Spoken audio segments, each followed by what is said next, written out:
Travis at Barna Parts. Going to talk a little bit about the new oil tank gasket I've created. This gasket will work on the Viper and Sidewinder, and it's used to seal the outer oil tank housing to the outer case of the chain case. So from factory, it's an RTV gasket maker seal. Been known to give people issues over time. They just start weeping. So been trying a bunch of different things and came up with this this here gasket, as you can see, and it's an oil resistant rubber.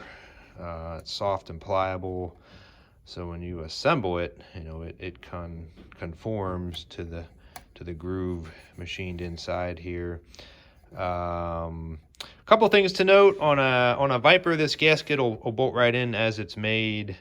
On a Sidewinder, you've got this extra cast section here, so you're going to have to trim a little bit of this off, or you could notch the gasket a little bit. And the same goes down here in the bottom where the oil screen goes.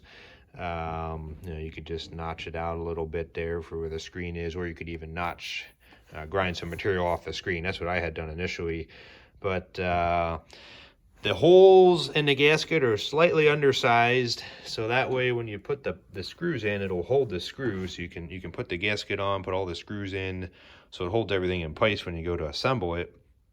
The key thing to note is the factory torque spec on these bolts here is 12 foot-pounds.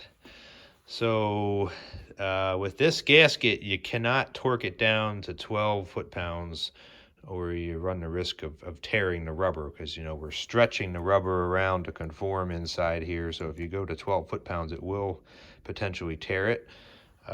So we've concluded that, you know, 5-6 foot-pounds is enough a torque to you know, seal the gasket up. And what we're going to suggest you do is just put a little blue Loctite on all these screws, so that way once you run it in and you set it to, you know, 6 foot-pounds, you know, that Loctite will help ensure the bolts can't come loose. Yeah, that's pretty much it. These are going to retail for like $30. So it'll be a nice simple solution versus dealing with that RTV. I've fought with a couple over the years. I just could never get them to seal. I think once that seal's broke, it's just real tough, you know, to get them to reseal. You know, if you don't get all that oil residue cleaned off 100%, you know, the RTV just doesn't want to bond. And so yeah, if you got any questions, don't hesitate to contact me. Thanks.